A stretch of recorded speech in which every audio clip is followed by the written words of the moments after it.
lung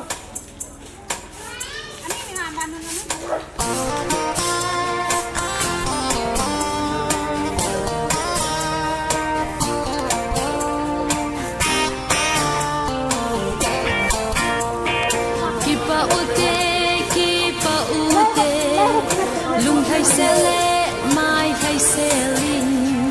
bất cai phát na hồ gheo đó in bất cai aki pa thân mu te kipa ute lung thay xe lệ mai thay xe linh bất cai phát na hồ gheo đó in bất cai aki pa thân mu te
Pakai na min ka thang ba e, pakai na min ka choya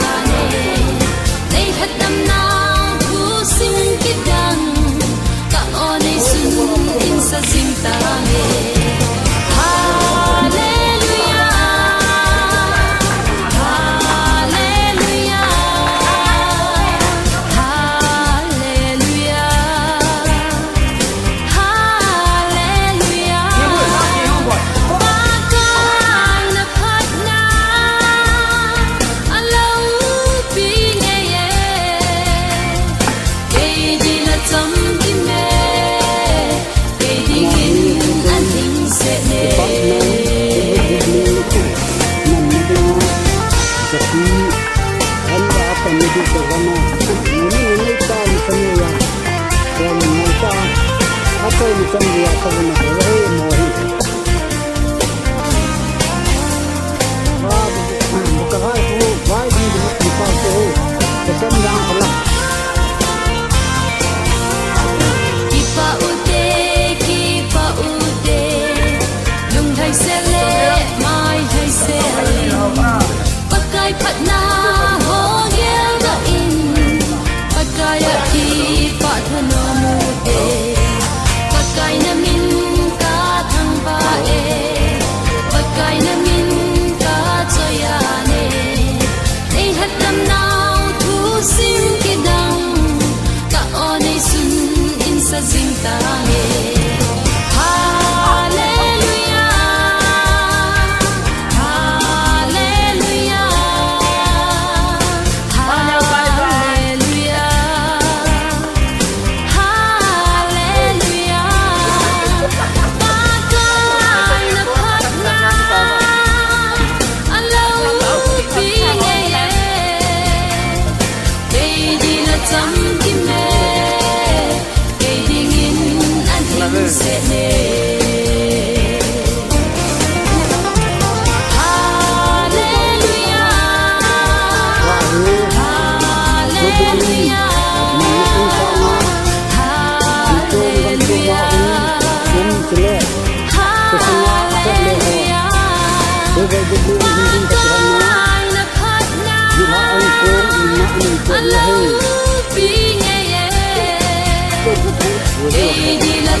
lung thai se le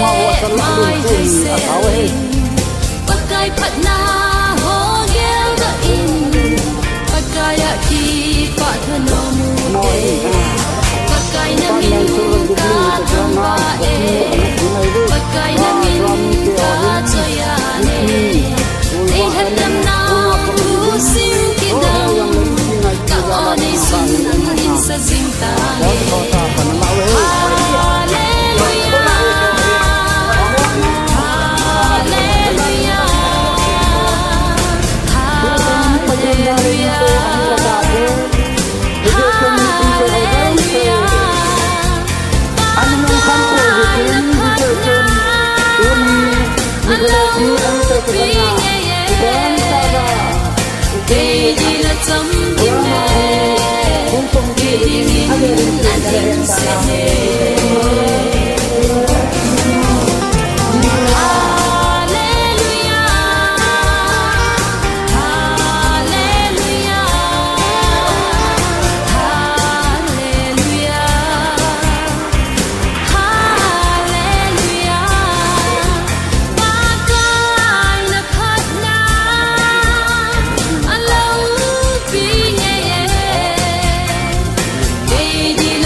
Vin pakai vợ chayu ite mole hang dam le pai chama izot nau ling le khau thim jing la ei kai hoi jing pau pathen a hi thang va ute vợ chayu ite man be hela e long se phau so mi le nga hin na silver Jubilee i kholo pi e musa uva hát chung lung phát thiên vợ trời là tha sao hi tê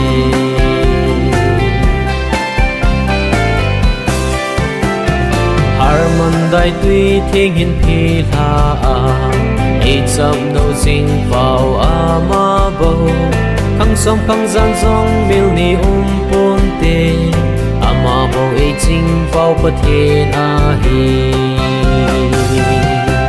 thăng va te va chayo hi te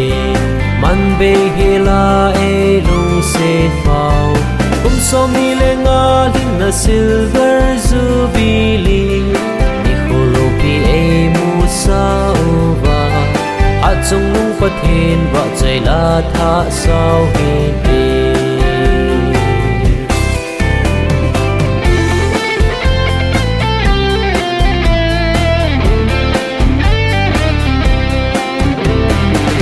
Kai lung se na ni bang ba sing hen tui pi bangin lang zing zing hen nei lung se nau mel chi na lum so hi chul lo vin mang zing hen kum so din kang ba ute va chayo hi te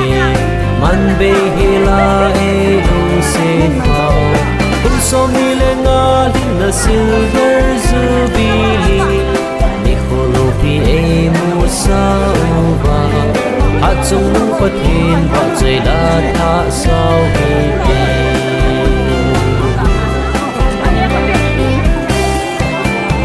chung nu te ni nop ni thong hung zo lo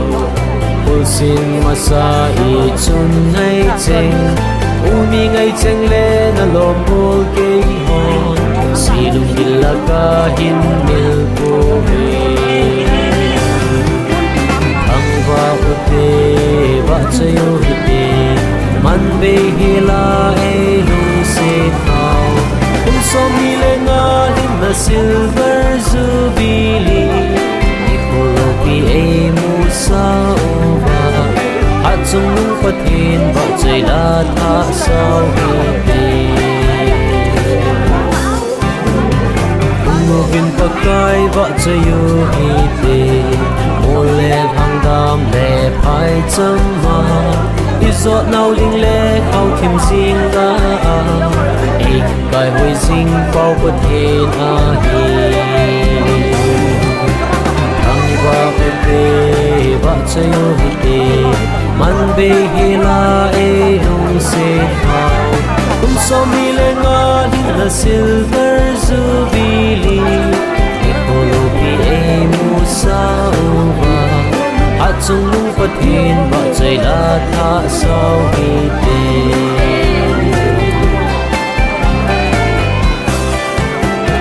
Harman dai tui thing hin thi la ai cham no sing vào ama bầu khăng som khăng gian dòng mil ni pon te ama bầu ai ching vào pathin hi thăng va ute va chayo hi te man be hi la e lung se phao kum so mi le nga lin na silver Jubilee ni kholo pi e mu sa uva at chung lung pathin va chai la tha sao hi te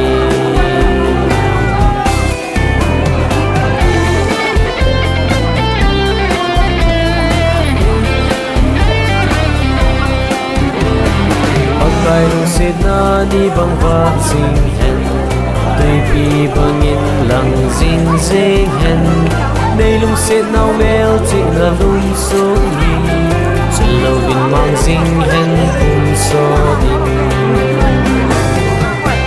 kang va ute va chayo hi te man be hi la e lung se phao kum so mi le nga lin na silver Jubilee ni kholo pi e mu sa uva hat chung lung pathin va chai la tha sao hi te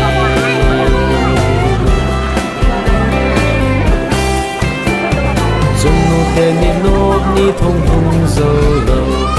ul sin ma sa I chun nei cheng umi ngai cheng le na lom bol ke ho silung gilaka hin nil ko me thangwa ute ba chayo hite man be hila e ho se pao so mi le na din na silver jubilee ikopi e musa wa atung nung patin ba chay la tha sao hiti umugin pakai ba chayo hiti mole hangdam le pai chama izot nau ling le khau thim jing ga bai hui sing pau bất thiên a hi thang va ute va chayo hite man be hila e lo se pau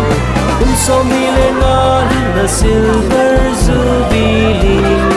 ikolopi e musa uba atung nung patin ba chay la tha sao hite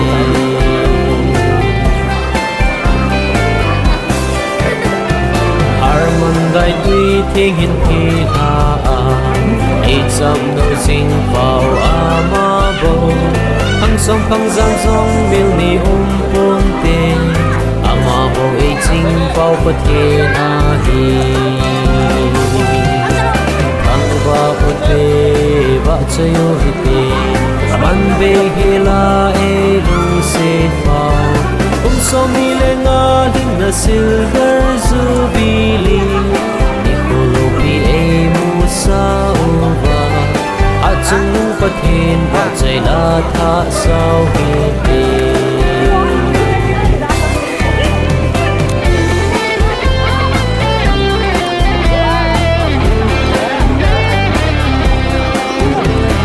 pagkai nu se na ni bang va sing hen tui pi bangin lang zing zing hen nay lung se nau mel chi na lum so hi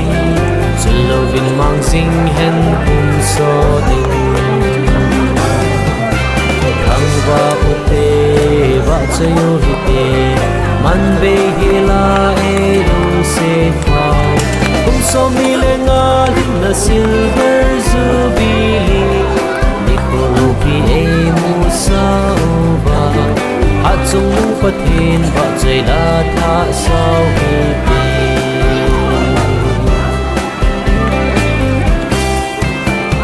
chung nu ten ni nop ni thong thung zo lo pul sin masa i chun ngai cheng umi ngai cheng le na lom bol ke ho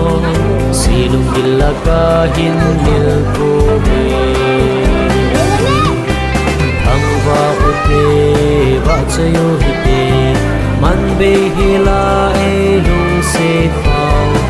so mi le nga din na silver jubilee ikolopi e musa uba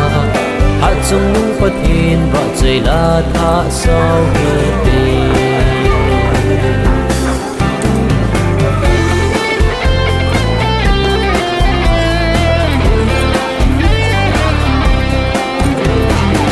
pai lung se na ni bang va sing hen tui pi bangin lang zing zing hen nay lung se nau mel chi na lum so hi chul lo vin mang zing hen kum so ding thang va ute va chayo hite man be hila e lung se pau kum so mi le nga din na silver jubilee ikolopi e musa uba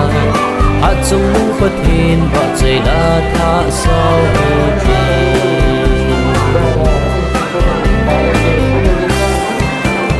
chung nu ten ni nop ni thong thung zo lo pul sin masa i chun ngai cheng umi ngai cheng le na lom bol ke ho silung gilaka hin nil ko me thang va ute va chayo hite man be hila e lung se pau so mi le nga din na silver Jubilee Ikolopi ay musa uba At sungong patin ba chay latha sao hiti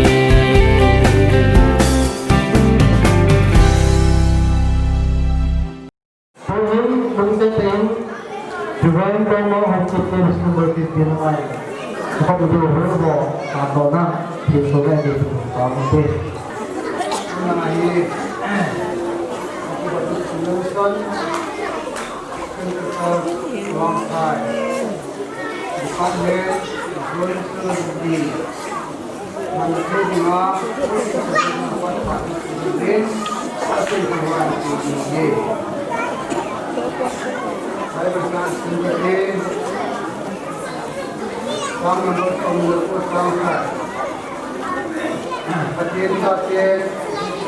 pakai double two win. Don't you let the day pakai you win. Pakai so I mean no win a win. How do you feel so pakai by book win? But then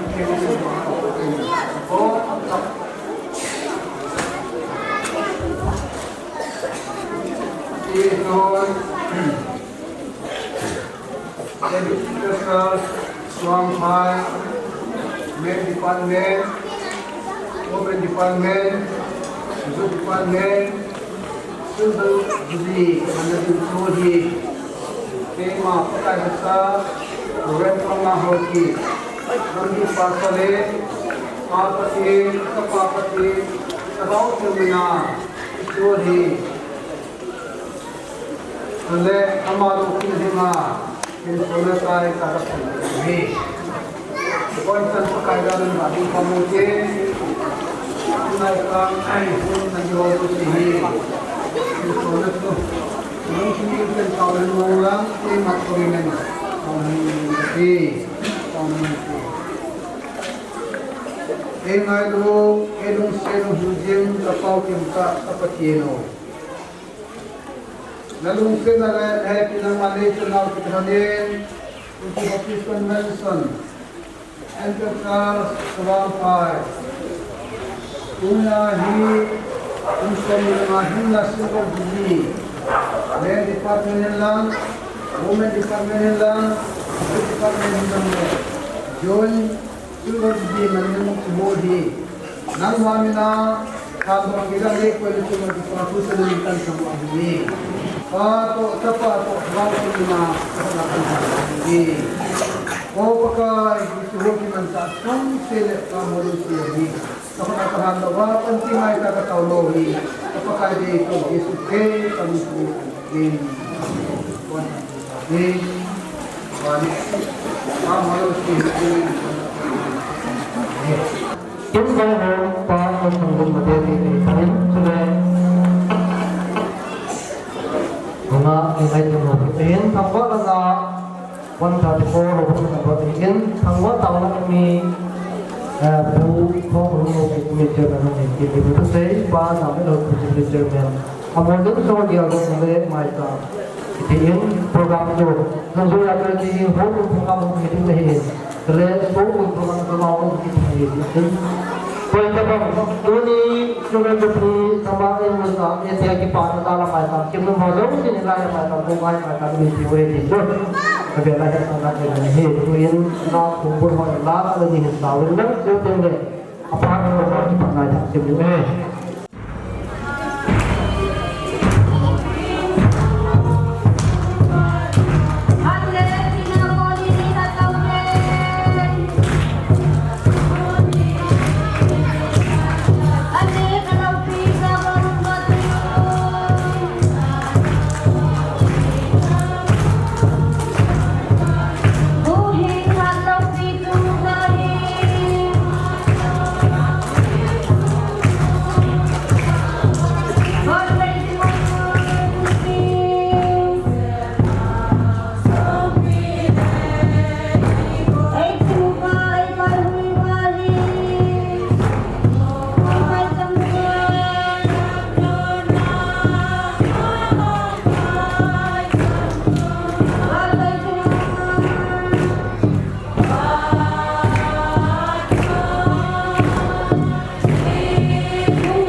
KBC Senator CHAVANGPHAI Pasangan Sen Saudara Jubilee Senator Ahsi untuk mematunya pada dengan le CHAVANGPHAI le enggak ada ekor sahabat saudara pula untuk tahu dia bangsa kita dalam ramai orang apa yang orang tahu itu apa Sehingga membuat dalam komunikasi orang intinya terbawa rutin, hati orang hamil tahu ini itu belum mungkin. Dan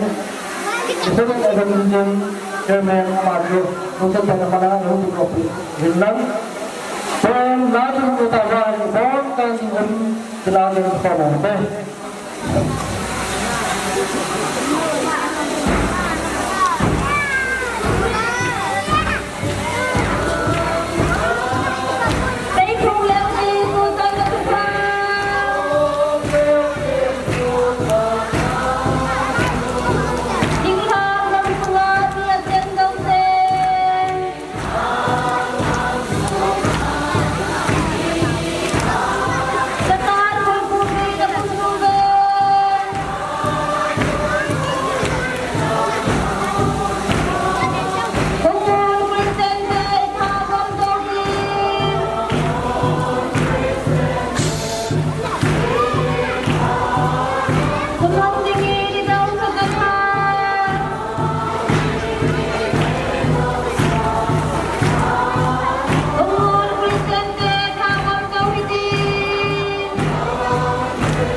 Men, Women, Youth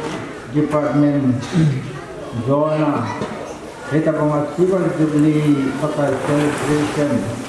bayi mu terjalan namin katang wah ini. Nang mama kui nale, nang man lamkai nalala, tapat ya hodo ini. Itu kita pakai, kahin kita ini nang makan Cina tengah sana, tapat ya hodo ini pakai nama puna kahin tiawan. Tidak nahikan Cina yang pakai itu kita menakar ini. Kemudian semua dia mulai macam kurang di negara itu, jadi macam kurang sampai mungkin pasal center tinggal mana paru yang lebih paru itu. Tapi mungkin bahwa belum terkait dengan apa yang kami mahu. Pasal Cina aku ada itu. Kalau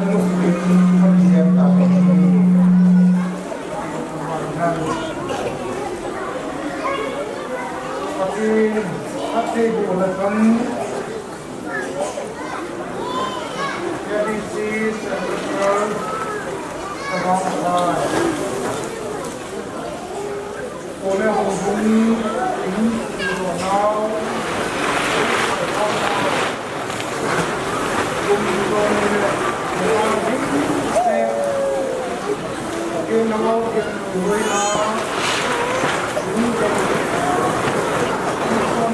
internasional mungkin hamaरे विभाग itu maka berkenan langsung KBC boleh mungkin kalau di Desember dengan Bangladesh Department Men, Women, Department Women employee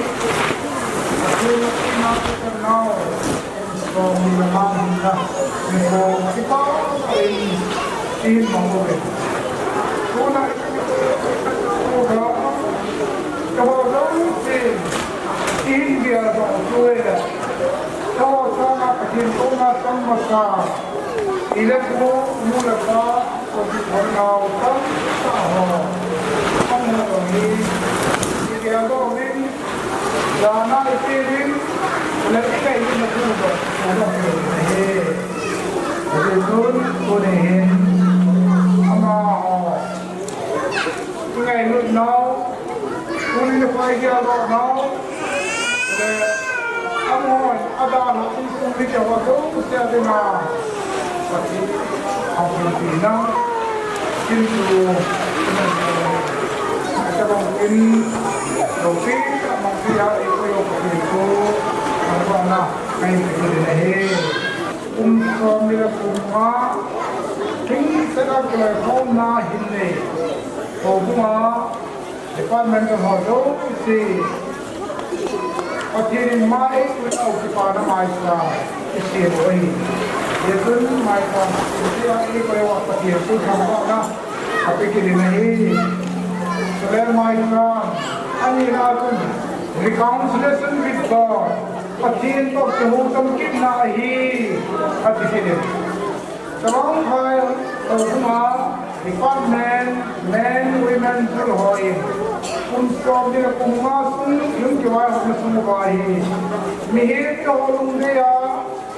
yang kewal harus semua hi. Patin bahasa laulah. Patin dia lokam tak involve hati dia. Jadi itu orang si Maidan itu nanti jadi orang pakai itu hukum kita jadi orang tu pun Maidan itu itu kembali Maidan itu nak sebenarnya Maidan itu pakai nak tu nak hati dan nak pun ada pun tu apa sama dengan orang kele department orang si Pakai mintalah ini kilang kainau, ini kilang meninggal. Supaya pun orang nak tak kita sendiri orang nak tahu batu. Itu mahir, kita mahir.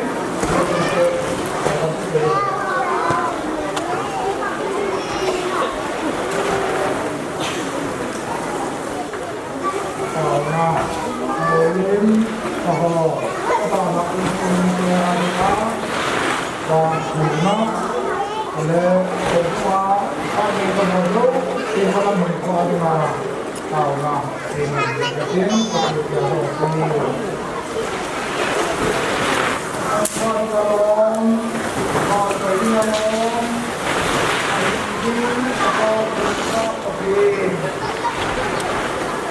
con lúa nó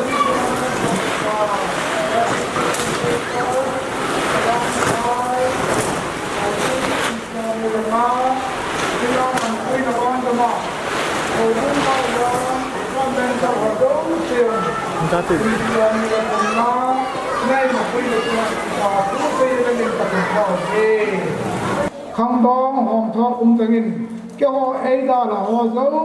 xin đã là in sung mi tê đình thà nó thay có cái nó vang bùn thà nên chân số kê đình nó chân cái tàu bị nó khúc thì nó phải sao đi cái nào này rồi đấy năng mà cô nó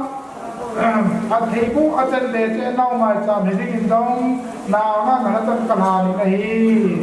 rồi đấy maybe na mình mua lá sắm rìu na anh ấy khá là hậu dấu sẽ cho ai đâu năm ngày cầm chân năm mai sao mình đi đông là chân thì nó không tàu cái gì này tôi đi qua na phát na ho kamu nau ban tama ati sami ho nanga ko na ko tang ma so ge do na kai nei nau ban tama amo na da la in sung ni te ringa na ma ko na ka tum ni nau ban tama ba da ho department ho do se ko ko sam ban ma hum ko kham na tu wa hi na na gau theng ku hoi na na hin chan dinga amo dinga hi na wa ko na kan thau ti kan thu ti he ta te tao na ya thu một cái gì cũng một cái gì này là lần sau ta tao họ đâu xem ngay ya thế thì khu sung là họ cũng sung mi thế họ department họ đâu xem nó vào muốn thay thành số cái gì ngà thằng ba tụi họ mà tất cả những số Christian là ta tao he amen u reverend giang luôn mà cô đến một lần sau khi ông nói này mai tam là rồi na program bằng cái đầu hết mùi hi hát thế gì này lệ tổ hoa trong lúc ngay tổ lô điều trong chú phần là cùng thì mình đi trong lệ ni sa hát là lệ tu nhà hi mi dạ thì lúc mua nga ngọc phải tổ thể lô điều hết tiền hai tay u sa lô nghe tay ผู้ดังไงที่เขาเรียกว่าตัวนี้กูจิก้าบัวจัวไม่อาศัยเหตุหุยหันหลังลุ่มดักเห็นประเด็นทางบ้านในปีนี้เพื่อนพวกเราบ้านตาเราเห็นเรียนได้ทุกสิ่งจุดนี้เชื่อเป็นผู้ฟ้าจำได้องค์กิจมาฟังในปีนี้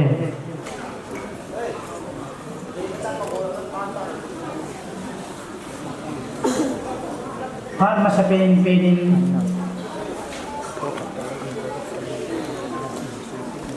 ประเทศนินดันนภะไอพิอุบาองค์ชอมนิลังอายังไม่ดีเทดาลเป็นมีปีเดียวเจ้าสิพระมาสเปนนี่ป้าประเทศทางวานากันที่มาสานให้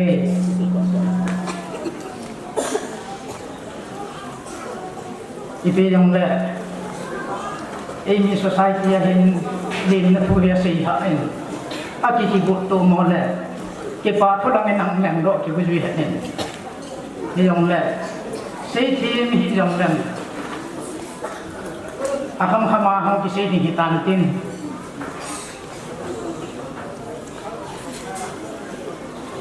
men women Jew kum som ni lana Civil Jubilee ho imutawin hindi chun ama sa penin tuni huwa kung som nila natin na Jubilee emen nawa Minnesota Ep-1 pasal say boy pasal kami number 2 kung say in aman into lagi paminte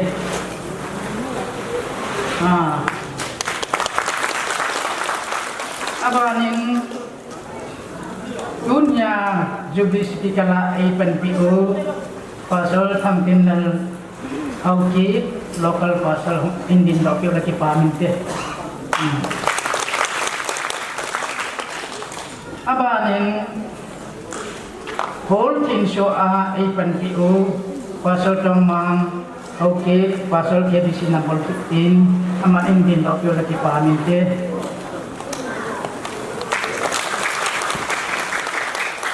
Awan sale condolence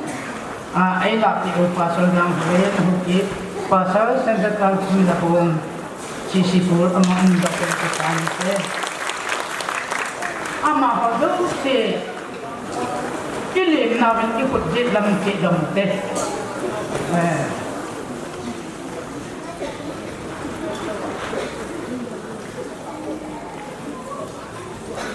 abanin Tusung Jubilee artis katlengi ahong kikoyin Jubilee artis sa yung penpiuno nga nung kinahin patong ngamay in ama hodaw silang Jubilee committee game na ahong kinikit na he abang tala muncung cuma pasal ho ahin sulat muncung cuma hubung langkai department langkai ho ahin dicodow silang Jubilee committee in lena tu sejo lo ang tipo ni he aban gamit ng hol samlanga langkai ho ahin kulpa mapet na hong ho ahin yang ni sa ho ahin tawang phayakon chaudo sa ahong ho jong ahin Tangwala jet lebeya hong kalso ho ahiin tawang phai beng sunga muncho ma ki khom ho ahiin ichodo se ahong ho do se nabon sa Jubilee committee se jolo lim na tu kan kung kit na he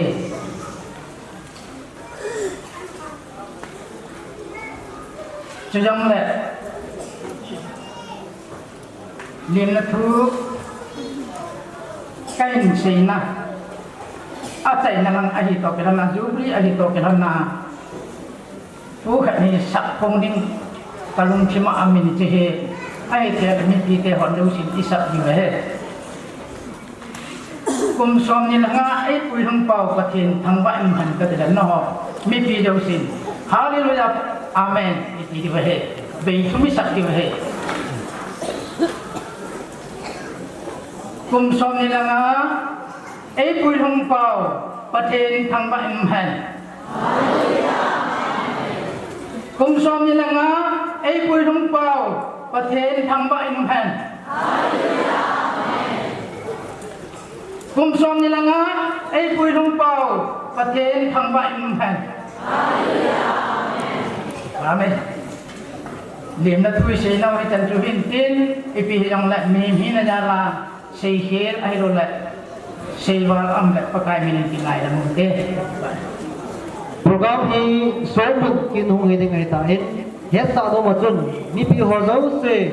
อีพอดว่าอีพอเดียวสมมุนาหุอีกุมกิมว่าตัวนี้ฮีสมมุนาฮีบัพติสต์ที่บ้านเราหน้าพนันเยอะตัวเลยกุมสมนี่เลยกุมงาสุงาที่บ้านเราสุงา men women ตัวเลยจุดสุงาร่างกายหัวเจ้าเสียสมจุดนะอันนี้จุดอยู่เห็นตัวนี้สมจุดก็จะงาลีสเขาสิบตัวเองก็ได้สมจุดก็ได้ดาบิจุดน่าดีดังเนี่ยไม่ดังอาการน่าจุด men ไฟที่อาตุนเฮเลป้าทีวีทางเล็กเขาเก็บเองป้าทีวีจังเล็กเขาเก็บปูนอัลทับป้าเขาเก็บทีเอสจังป้าเขาเก็บทีเอสทองลูนเขาเก็บทีเอสทางเขาเก็บapa na women fight ya TV niklam hokip domhat mate TS nyantarin hokip TS martha hokip S lampuniam hokip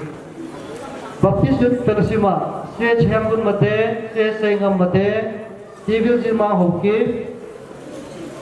TS thamkam hokip TS zamden hokip TS sengam hokip sekam mate son khusai hokip Giang say mate help tong hokip sele gambi pastor pa reverend tong hokip pamintin apana reverend James Danglen hokip former pastor center CHAVANGPHAI amang hintin yuting le tutwa center church pastor thangtil hokip aman itu video aman ding le nia ministry pan ipau itu video tu ni a sung dingมีขันหนึ่งขันเลยเสียจุดที่ดาบที่จุดที่ขันเลยเสียจุดมาเลยตั้งแต่มีสองนี่แหละเนาะมันก็ถูกจริงๆนี่ตัวเองใส่มาผมว่าอุปกรณ์ตาเป็นสองมุนลำโซนเอาไว้เต้นสองมุนลำมาอามาลังก็อาร์เซอร์เยี่ยมเป็นเสียงเปลี่ยนเป็นลังนุมาแต่ก็ที่โกลนะเพื่อคนละอาดิ้งห่อส่วนในดาบิดมันยังจะก้าวห่อก็เชื่อมตัวที่ยงตัวเชื่อมสายนากันเลยดาบิดจุดที่มาอันกับก็เชื่อมตัวเสียชีวิตจู่แล้วก็รู้ตัวที่ว่าก็คนละคนทำอะไรต้องไปดาบิดจุดที่ห่อจุดละไงได้กันหนึ่งสองเดือนเรียกจุดที่ห่ออะไรต้องเป็นอย่างนี้คนทำหมดเลยคนที่เขาหุ่นคิดดังไปหมดเลยให้เขาตัวหุ่นคิดตัวคนที่ปัจจุบันหุ่นคิดตัวคนได้เงินหุ่นคิดบางเลยปัจจุบันหุ่นคิดตัวนี่เลยค่ะนี่เลยยกมือมาครับ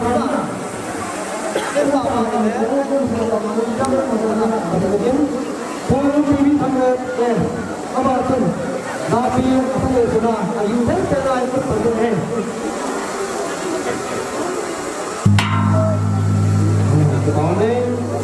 हमारे टीवी का कर होंगे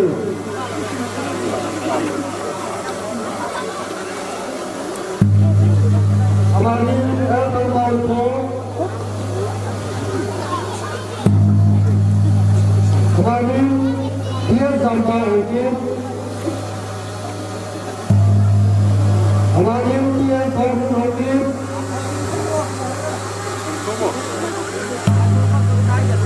हमारे ये फर्म होंगे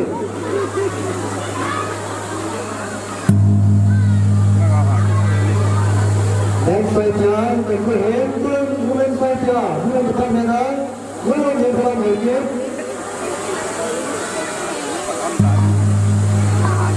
Bukan sama saja.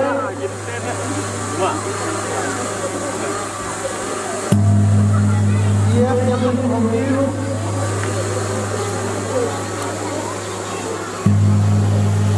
Ia malah mengambil.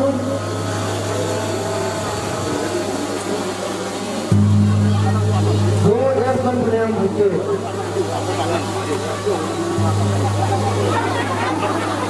Awalnya departemen วันเวลาจุ่มเลยยังตัวเสียเสียงมาเตะ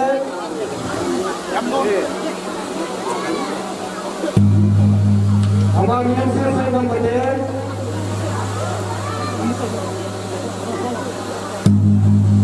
ยินดีสุดมากโอเค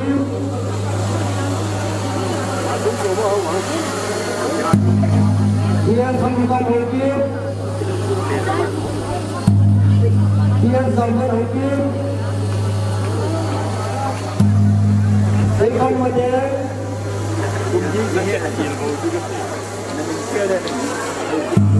yang sampai hoki,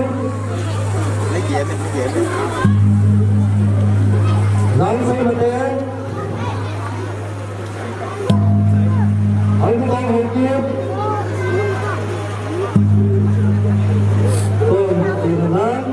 Kami pasal event orang hoki, man, itu dia untuk kita cepat nanti.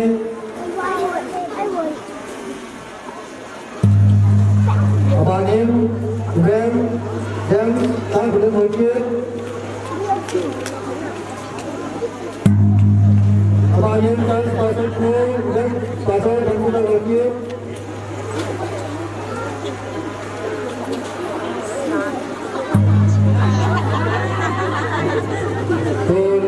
Biasa,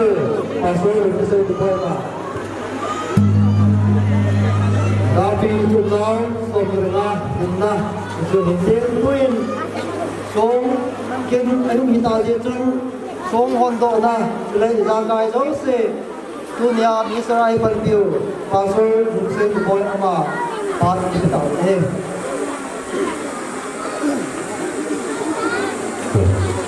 Masukkan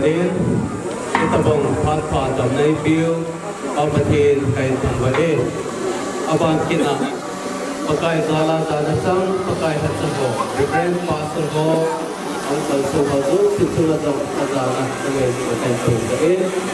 penilai ini ko itu lama pakai jalan sebazu situlah jalan jalan ini kalau hukum itu hukum situlah dengan na ibaik itu nanti biar cina tinggal asung itu dokter tak sih benzong atin cu ketangga hi Bible bukan simptom keti punung te naca devin nahin to uba iti song ho hi ipiti na at ham yan na to ating ule nang hon asa uba na sa ipiti pakai kita ating kong masangajun Zoldan katong piti anakiting tanhir dingin hit kong su Zoldan akal kay pinin hitihin anakiting tanjing pin ahi natiwa kita su Israel sa dia hitisong tumhohi ay tinsangya bial China pangjing din ahi ati patinin patay bukuhan sita kinon su Jacob injong betala song na punin Elchi na song na tingin na hi. Sule Joshua lam kay nanoya Israel sa tenzong. Jordan badung agal kay now. Elchi na dingin Gilgala song na pun hi. Etun song pun kitihi patinap to sule tilkidang apol ho. Heto jing na ding le. Sule achi sapana kang tu sim ho geldo na dia kipon hi. Dia chung tuni ni kohin patin pati po na salin. KBC Central Church in Ipu Kalwa Kunin so tin mo pui na hing chang movet chiung chan naw te kin hana atin ni chung ba tin kidang ta ho ahin to a ngai lu na zala in pui kal kai daw le le atin ngai lu na ti sana to I chan naw kiloi kom naw som ni na nga hung tin te kin hana bel chin na dinga itu song itu thi kunin ni ko som la thum ala la tum kun sang ni la som la ge Tuesday ni ko hin ke ma pakai hatsa pasal lun pusai to boy je KBC gambi number 2 pasal le men department women department sele youth department ni kum som ni la nga ang thin naw Jubilee gel do sing na ding sele pa pathin na to kidang ho le ami ngai lu na ho he ching la dinga pa pathin cha pa thì cho nên là đâu thêm bát thiên mình à xuống hồ hi hồ hi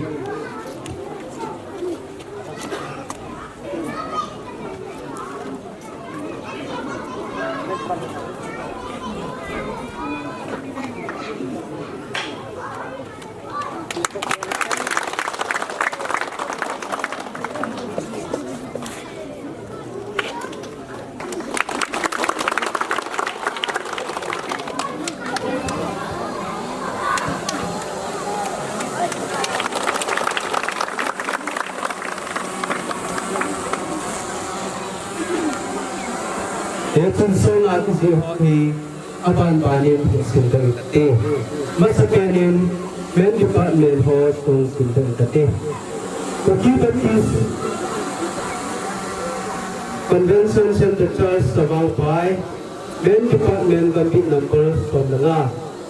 25 years silver jubilee on 10 March 1993 to 10 March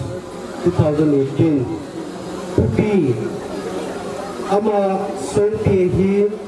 anato asal kini Deuteronomy kung somsandani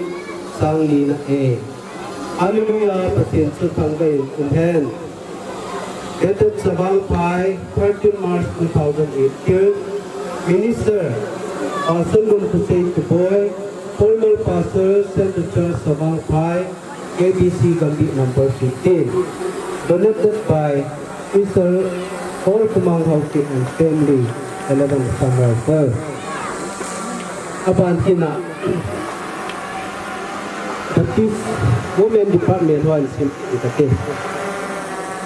KBC Center Church CHAVANGPHAI Gambit number 15 More Women Department 25 years silver jubilee 1993 to 2018 King to God be the glory. Give thanks to the Lord, for He is good.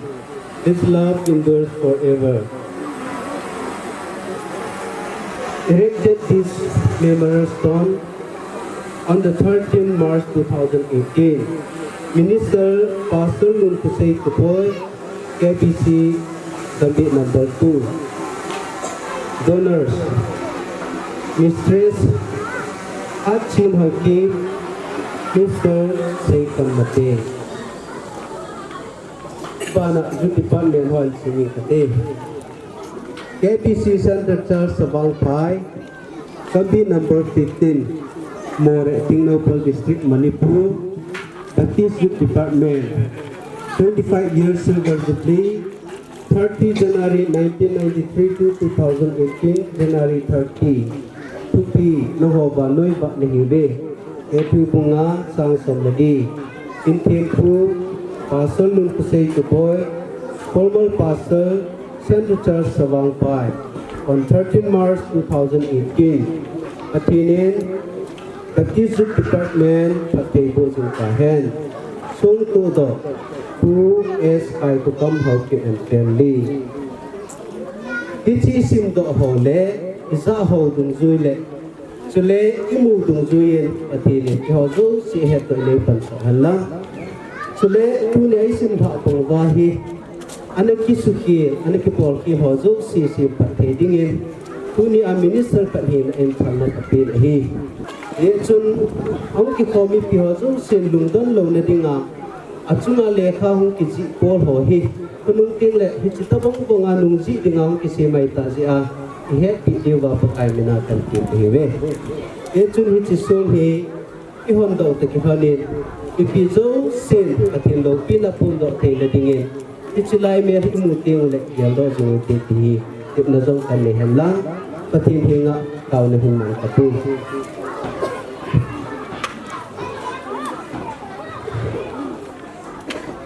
leng pho leng pakai ho pakai ki ho zo si hin si mo ba le si chunga zong kun zo si hin gong ga a song la tinga kilom zo si hin koi so a chung lung pe na bai hong du la tu nei dinga ung ma hing ding ka pau pati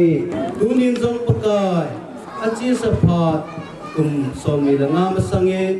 nang ma zalin pakai I chun gen thin na ha san na tampi hin thu jing jong lem na ban tha nen pui gal kai ka hu mo be tunin hi chilai chawang phai mo na hin namin zalim ko sa na kahin si mo be chita kilhanin jong pakai namin zalim kiloi kom na kahin si mo be tunin ni kon jong pakai hi chi kiloi kom na pa chu piling tan ni hin puyo be adi sanin med department chung le women department youth department in to gonza chum nei puma kilam kaina kibai homna anei kalu unson ni nga dam sela ka thunu kilani nang ma kan thunu nahi namina ka kiloi kom na ho hi ko hiza hiza hiza a hingtai email china kunung ting le ku le cha te ho in an he to jing the na ding na lo pi ki pun do the na ding nang ma chaya na nam the na ding mel china song an kun do ta je bin jong nang ma ka thang go nahi ije chu ni chu song chu nga hin nang ma ki su lo pin nang paka nang ma na tha hin za jing na ije song hi nang ma pa te go chana nang ma lo pin ba na ki pon jong jing the na ding pakai nang ma ni chu song hi pa te go ding a ka ta hi ula pa te ho ai lo la chi sa pa na ka ngai ta ho anu mo lim sa hon jong pakai chan gia na na to ham nang a ti ngai chan gia ni ki pilu nam ti ho lung gel do the na ka ne naw me chi na su ni ti na ding le da jui thia pan the na ding ta tin zong na tha chan tu ni na ku thinga ka tha ni hi ti chi to ki do na me lo pi na dinga ka than da hi chi sung hi a he to hi za ni na ang sunga ka din ko mo ba kum som ni na nga ka ding ta ve patin kui hoi na le pate chan na ka chang ta ve ti ka pon do naw hi khunung ting jong le kilung khat na kilung to na ma ba na ka kal sun naw ai lo vai le ka ki vai hop naw chi tu na ding lung khat ta ka ka hi the na di vin i chi sung hi pate bo tan te na ku thi ka tha hi na lung sin na ba ngai chan gi pha ni kui naw thang ba pum le na la chan jong tu na hi chi sung hi na lo pi na ding le na leng ga ma chal be che na ding ma ba na lo pi ki pon de do be na ding le sang la pakai ma ban hin ko a ki vai hom na kan tu na ding ma chal be che na ding in pa pathil le cha pa pathil chula na gaw ti pathil bina na puthinga kan than hi pa pathil ni chi hi na lung sin na pi jing lang nang ma lo pi na pun do pi jing tan ti a Pisa na tu Nazareth Jesus Christ mina na ko ma ko ta hi Sito kilhanin iti song hi pakai mina ihan do itin su ai na kilhanin iti song lai chan si hin pathinin lo pina pung do sin halla si zong le iti song hi kan si ji ai lo wa hi le het na sa a kit lo ji a asubal asusi mai le pathinin chung thu tan ta hen ama ba koi tabong ham khanin het lo wa su khien pol khil si a su bal na pat sui na ne ai le pathinin ngai da han lang si zong le dunia ke ma pa kai da sa minister ka pan na tu ki hana ti sung hi amuna zangin ai lo wai le amun le aki koi na mun hi atu ta poi ti a su na thei ti ngoma kanadam na laya hi le ke ma par khang sunga zong sun le te hi ti ka sei do lo mi hi ke ma kanom ta lo ba pathin zala la to kani ka ta zong le pathinin na chadang ho ki ho tu na tung zuya in chun le te di ven pa na pin hi pathinin pathin ta hen ta ki pa e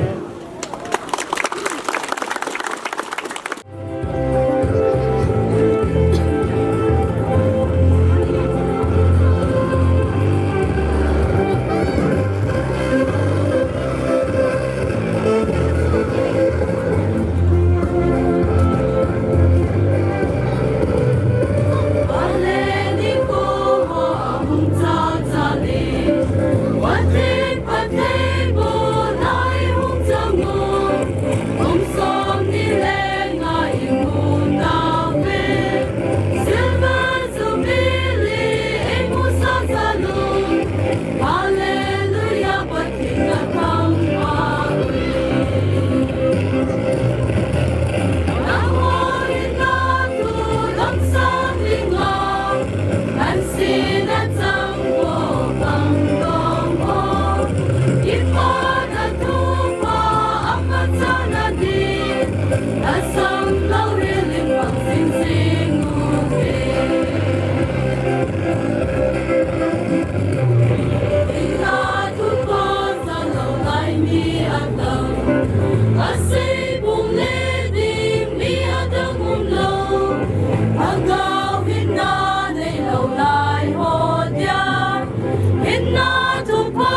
Anh xin anh trong vô vọng lòng hồn đi qua nơi thu qua ấm ức cho nó đi ở sông có kia liền bằng xinh xinh ngủ đêm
tôi mga anh theng mà đưa phát hiện vào cái các sản phẩm của bạn nhé. Hãy subscribe cho kênh Ghiền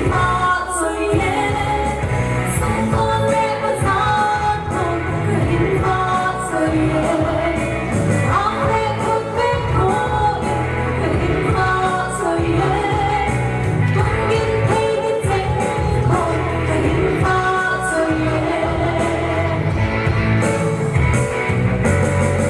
không bỏ lỡ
Tony Servant Jubilee man now Pathin Tutor to SAP Movement Pastor Practical Review Church Pastor Ma Pathin Movement at ang puma Pathin Movement Bautalan Hen Kunin ko ipawang kain. Kung so nila nga, ilim ko yung ipatinin. Gansi na, give na, test na. Inulit man na, tunggang-tunggin na. Ang pinatunggitin, anong song let. Patinin eh, kapin mo, kung mo umitinit ko niya. Kasi tayo mo rin.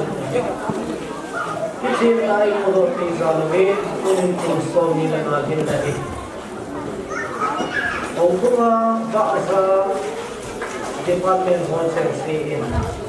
kunin ko kung song nila lamang kasi. Kaya ako po, Tricky Sensi, kaya kung song nila nga sa Langhay, Senator sa Department, ang mangubi, i-happy na sila. Ipanayan lang, sukinagtaro na isang ulit. Kung kipagya lang kung makatulog na, mudo ako, sila mudo ang kailangan ko mo. Kunin ni po patinin ay magpuinaw ito kihanin, kung so nila nga, ilun na.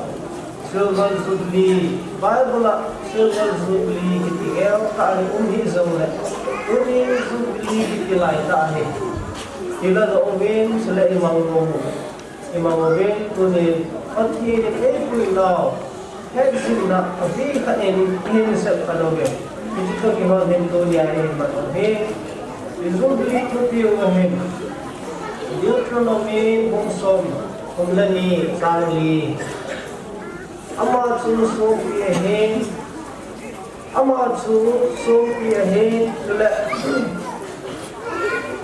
ano to at sa kime Epizong na ito ini ko Bible sa kinendo Pihinta na ohe Awelin min simba ay kati Kaya na dito ay simba kati Deuteronomy dan kunina bungsom tulani sang liyat Amasong kiyahin ano to at sa kime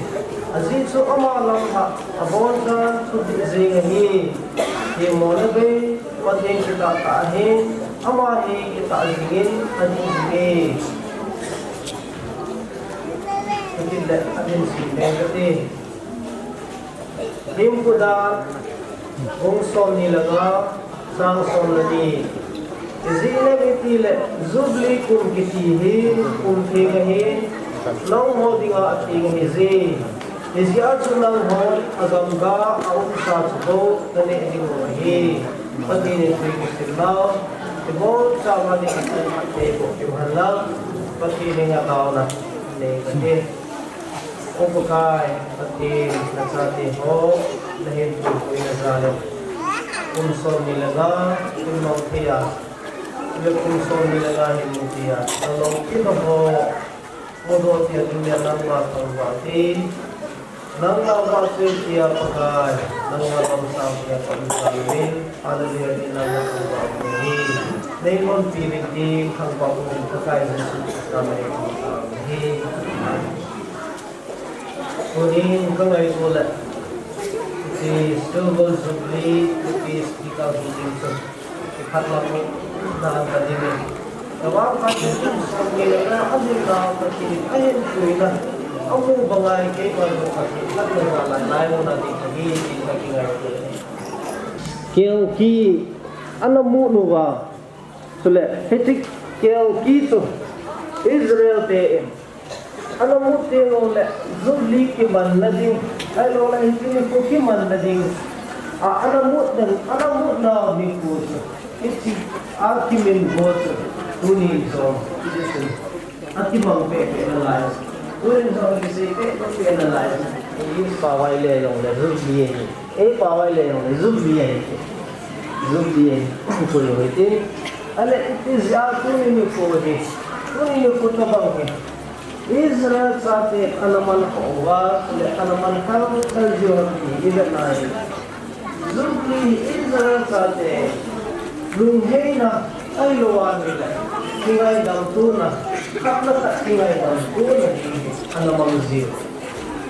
Kasi anamang zio ni bayam pena sa iyo. Ito bang sa anamang zio? Kasi ang limang limang di iba't sinahin. Siyente hoy. Zamhan na info anaman dingo. Abay tupi pen tao kat sa dali. Freedom zalen na info samhan dingo. Kaya olay kaya tanga ko na samhan dingo. Anaman dingo.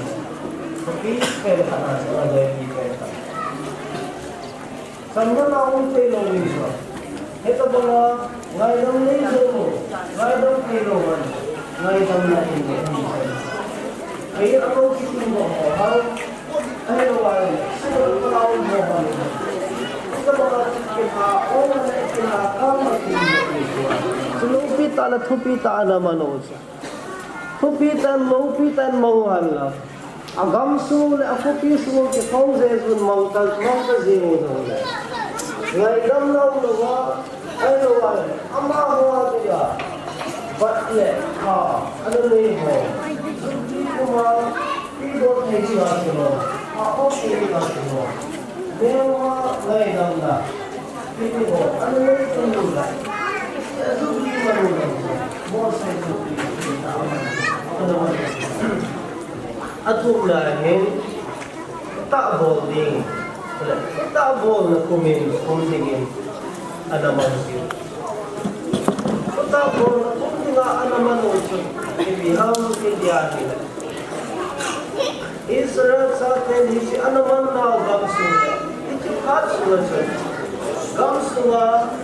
kinilalohan lang, social undangan lang, political undangan lang, ito undangan lang. Patinin, aday long taale, ay wala, patinin, ang yalo, mamtain tilo, anasositi, dunyahi, kedot ni katanungo siya.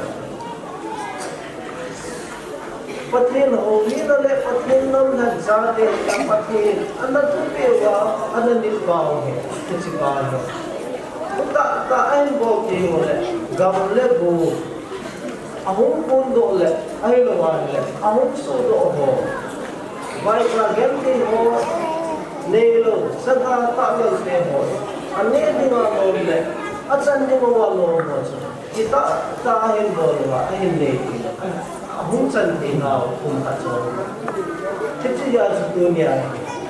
ano, Israel sa ato, kunting kumakimaw, kunting kumakimaw. Pag-inig, amahin na tuki, Jubilee po, lupita, nagtiman na, nagtiman na ko, kunin ko pita. Pag-inig, isig. Realizing adi Samuelin ito ba nga so anake so anap udoa sule anamin sa Ebenezer anaki First Samuel kung sigi sa som na niya Ebenezer ki melsi na anak ko anata alam melsi na anak ko doon, ipi-melsi na ham kityan. Pagkain kat na siya. Melsi na Ebenezer, anak iin. Kasi so, Ebenezer, agit siya ipihang tiyad ko niya ipaw, bawat ileda o kinuha nila. Ikuma pag-init, iupiyuhi. Ikuma pagkain sin, iupiyuhi. Israel sa Philistine mite, gala kisah di gala zonau melsi het macam Pathin Samuel itu sungguh ada Ebenezer di atas sudah hiji agak sangat sih itu sudah lalu ya zoson ada lado lah ada turun karena memorial het zina on dari het zina sudah Akitun na azi, amo di, hilhet kan hela, hilkehet na. Paghirin amo di nga iti bolan. Pathian sama ho nga ipien ni ki het ko le a het ko ki het na din ito sung sa namang sa Israel sa atin kung som na kung ni Zodan badunga sung som na ni anatundo Hitsi anatundo na si Pisi Ham ay luwala ipisi hitabang sa nabol pero kalawagit ila Israel sa atin anabong na azingpen kipunhon na ay luwala kat lakat kiko sa ato na versa na in isa kung kaisi si isa na po ko kat si isa na adadong ko ale hiti song anatun na ule aung sing dinga atuno to say te ding ay luwala to say te so hiti dinga anatun na anaong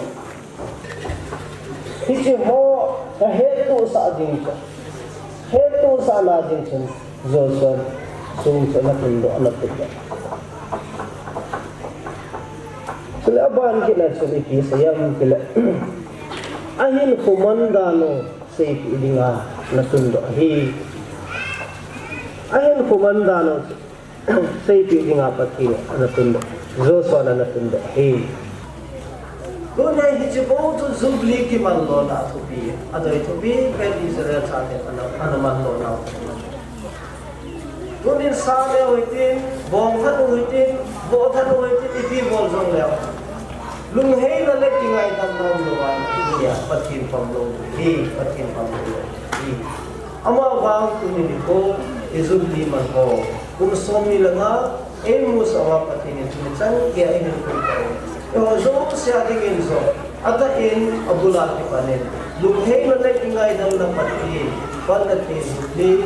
kung ihalang pweseng kinuhalaw kung so nga ilinlaw kung so nga mangkiling lugli mangkiling pati rin sa Bangphay Secretary o umidero si pati po na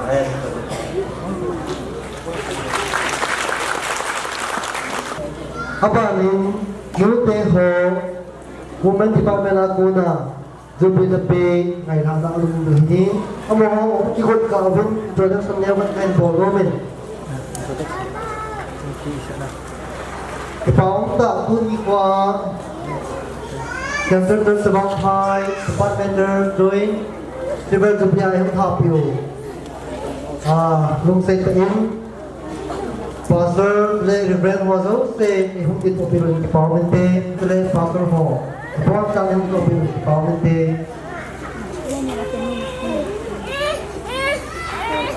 department itu tahu abalun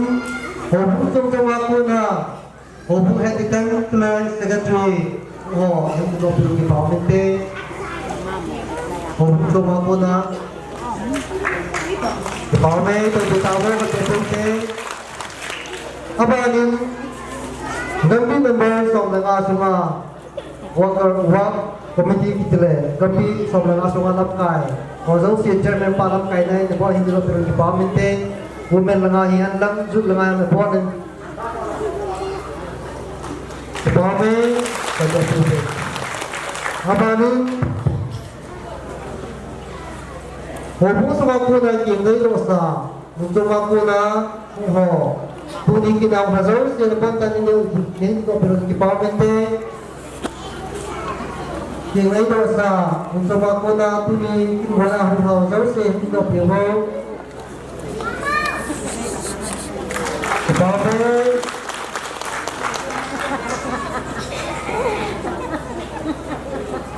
Tang barat le hobung tu Isabelle, ngày lúc này ra tu đi chiều kinh bữa nay hôm nay thì họ giấu xe chúng ta phải hoa các ngày hôm nay sẽ không nên tập luyện đâu thì bảo mẹ tôi phải tạo ra cái tư tư tôi đi kinh khôn bỏ lên này nó hoa ra này hết nó hoa giấu xe ra là về lên hôm bữa hôm thì bảo tôi cái xe hey tôi đôi thì aku na tapi tôi đi Civil Jubilee amanang nubian mo lapi simutuk nangai tak sungai nak duhe.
Department Personal Nairut Kinti di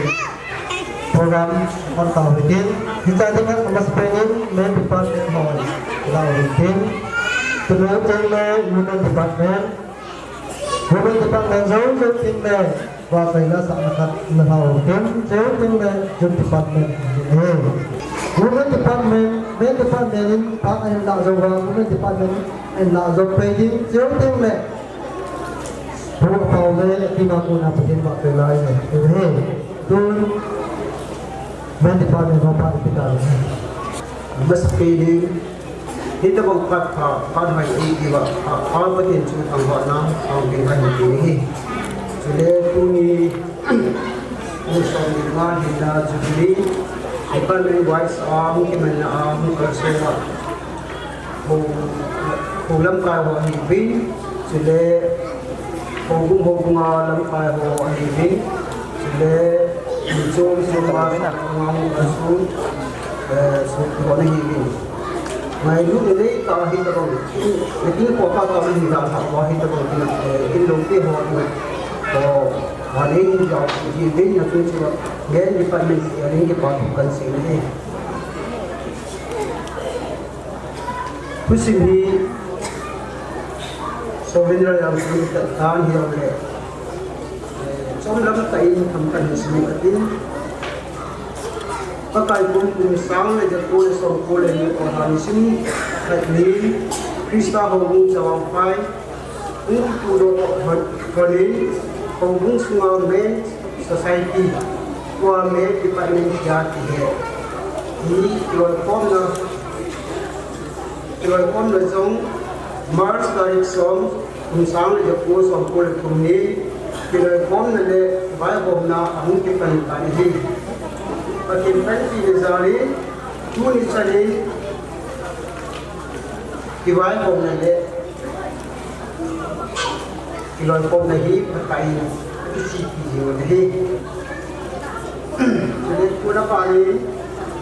Unsang Le Japo Le Som Pole Ni Apena Unsang Ni Le Som Le Hit Sunga Department Sunga Lampai Ho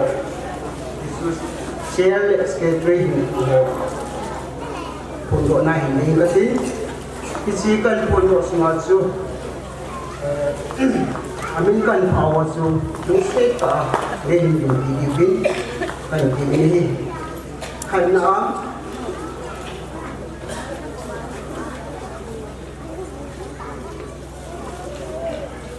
Utang let Utang let Nên Department ng Amahi Nên Department ng Kaya Jeremy na hinahi Kung saan na japo na sa kulit di Video Kung saan na japo na sa kulit ko ay mahi Nên Jeremy na po kuhi Kami kupay Abangin Ku yang let Kau Kibi yang let Kami Amahi Kung saan ni kapela kung saan ni sila kung saan ni sagi kung saan ni gitsani sila ini he abani who have say amani ahunlo hitin ama American ko amani kung saan ni letum kung saan ni di sila kung saan ni somlakat kung saan ni somlisi amani men sila ini he abani El Kangpao Kami Amahi Kung saan nila nga Kung saan nila ku Sungahi Bencher na inusi Buhe Abana T.S. Pongulun Amahi Kung saan nila somretun Kung saan nila somretun Sungahi Bencher na inusi Buhe Kami Jadi abana T.S. yang bau Amahi Kung saan nila kule Kung saan nila somahi Jadi nila kukuhi At sa ina Bu T.S. ang do Amahi kung saan nila somnangale Kung saan nila somnangapena Kung saan nila somnangismi Jadi nila kukuhi Kung secretary Ang Kailangan natin ay na tu yang bukan hokip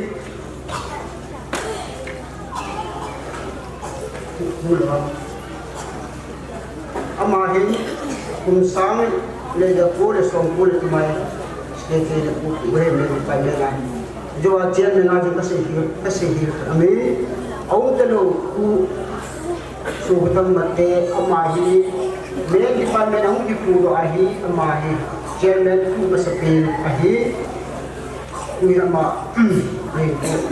Betan yang oleh amahi Mereka Department ang Kipudo ahi amahi Chairman ku masapil ahi Kuya Secretary Hembukan Hokip amahi Secretary ku masapil ahi Abana Gamlet ko amadong American school amahi kung saan le dapole sompole di sompole ngasmahi ben secretary ene ku we abana aung talo TV yang kan amahi kung saan le dapole sompole ku kung saan le dapole sompole segi smahi ben department secretary ene ku we abana Gamlet kung sai amahin kung saan nila kat sungahi kan kat sungahi seperti itu ini abana pusing namate Amai kumsang ni di kumsang ni ngas ngahis ke jadi abana kam yang bilang bukti dia kubun amai kumsang ni dia buat kenal kumsang ni pun jadi jadi asal nak terima kami untuk mengambil kumsang ni lesong dengan 2015 apa nak 2018 jadi seperti dan tuhe ini semua tuhe departemen penggungin isu ngobrol ini bu pasal musik board amahi departemen chairman kan besar sekali yang itu kategori yang berkumpul aninya chairman bu sehingga berkumpul abana sekali bu berkumpul buat akan lagi sekali chairman berkuah sekali yang berkumpul karena tempat yang ada ini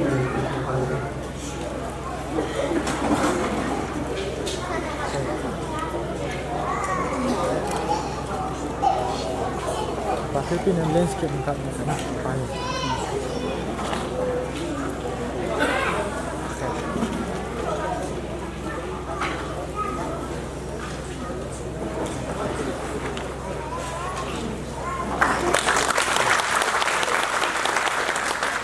About it, yes, conclude. My share of the concludes the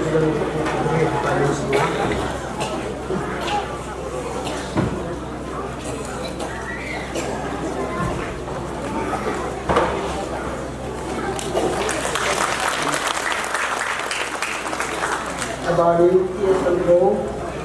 My chairman of the hills, I feel like concluding.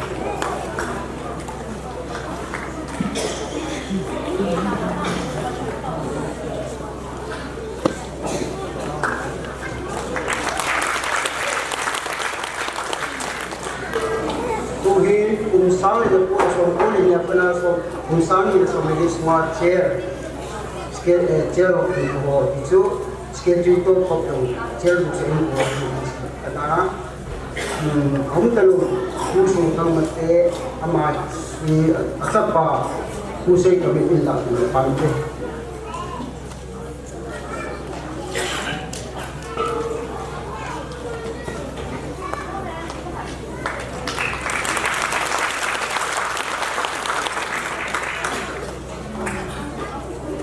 Abani pun terlihat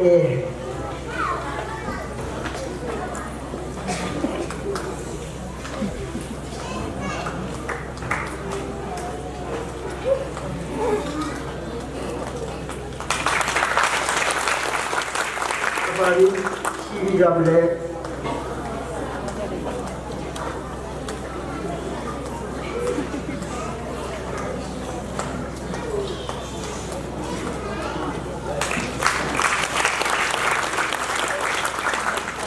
Bani SMC हमारी American code अतपा सीधम पुरिंदा इलपंते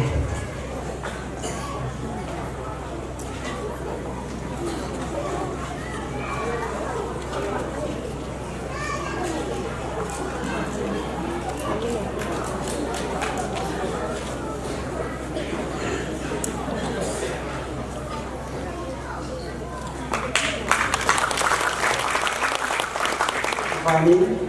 UTS yang kau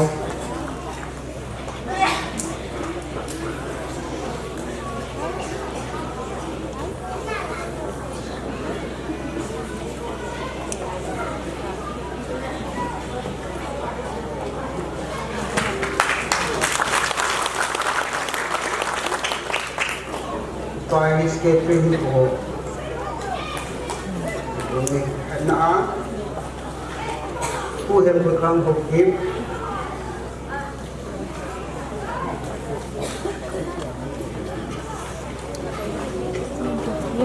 มาฮีเมสไซน์ที่กูรู้ว่าให้มาฮีดังแต่สเกตรีผู้มาสิเป็นจะมาฮีมาซ้ำผู้ซ้ำที่กูได้สอนผู้เด็กมา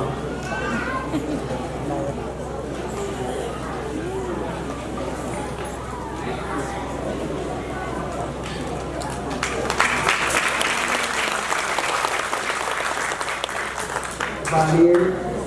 tu jamlet tu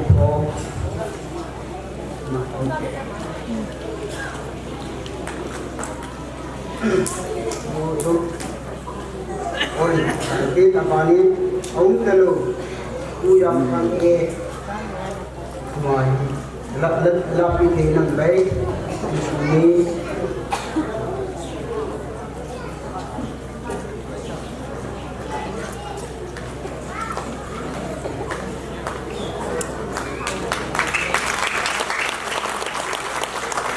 jadi tu nombor konsai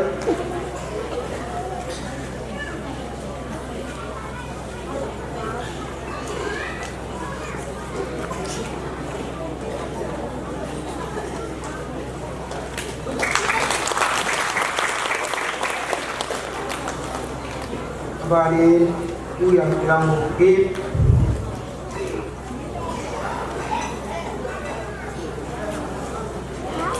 tu yang mungkin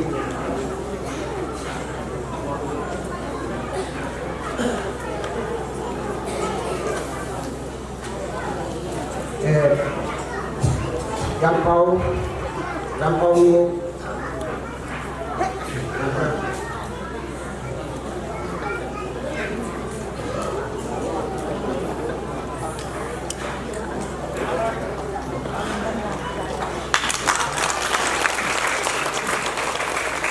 asalnya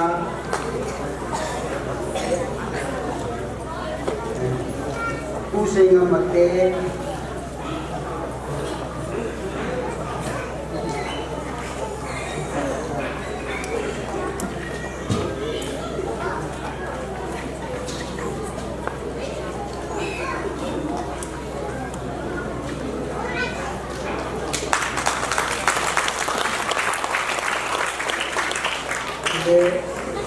tujuh membukti lima pembukaan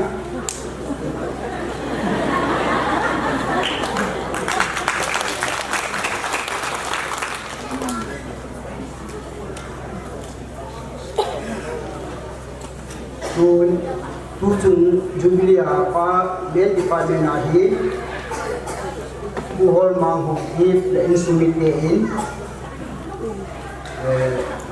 Sisung ini kemudian itu roh kehidupan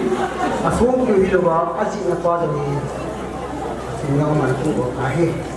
so itu pemakan sehingga isi amahi abu isi cenang aku kita boleh itu tulen ini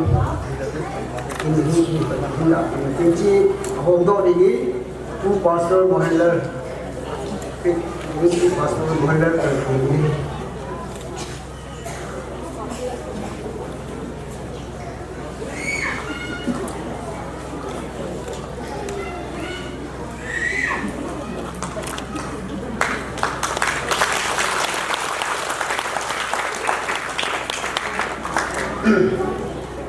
Isan juhintin kan bo lava bo khel to kiran male ni dapat nama ngayon pan